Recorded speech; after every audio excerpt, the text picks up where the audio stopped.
Viewers, ఇవాళ నేను vegetable khichdi ఎలా ప్రిపేర్ చేసుకోవాలో చూపిస్తానండి. ఫస్ట్ ఆయిల్ వేసుకోవాలి, తర్వాత అందులోనే జీలకర్ర కూడా వేసుకోవాలి. అందులోనే నేను మిరియాలు కూడా యాడ్ చేస్తున్నాను. తర్వాత పండు మిర్చి కూడా నేను యాడ్ చేస్తున్నాను. ఇందులోనే ఆనియన్ కూడా యాడ్ చేసుకుంటున్నాను.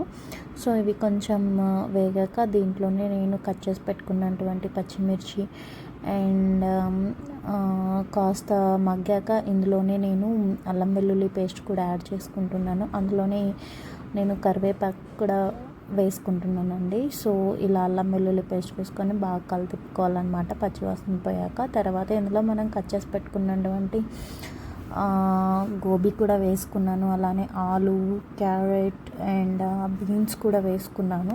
సో నా దగ్గర ఏవైతే అవైలబుల్ వెజిటేబుల్స్ ఉన్నాయో ఇంట్లో వాటితోనే చేశానండి. కొంతమంది బఠానీ కూడా వేస్తారు, కానీ నాకు మార్కెట్లో బఠానీ అంత మంచిగా దొరకలేదన్నమాట.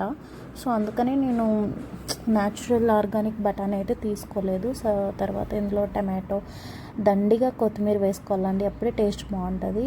ఇందులో 3 మిక్స్డ్ పప్పు కూడా వేసుకుంటున్నాను అనమాట. అది కందిపప్పు, ఎర్రపప్పు, ఇంకొకటి పెసరపప్పు, అలానే రైస్ కూడా యాడ్ చేసుకుంటున్నాను. ఇందులో కొంచెం కారం, ఉప్పు, అలాగే జీలకర్ర పొడి కూడా వేసుకోవాలండి. సో నేను ఇందులో ధనియా యాడ్ చేయడం మర్చిపోయాను. సో నేను ధనియా అయితే వేయలేదు, కొంచెం పసుపు కూడా యాడ్ చేసుకోవాలి.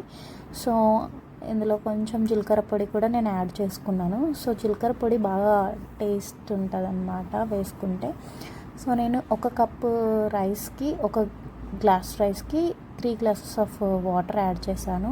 సో ఇలా 5 విజిల్స్ తర్వాత ఇలా మెత్తగా అయిపోతుంది. సో ఇలా వేడివేడిగా సర్వ్ చేసుకొని తినేయడమే. Thank you for watching all. Please do subscribe and like my video.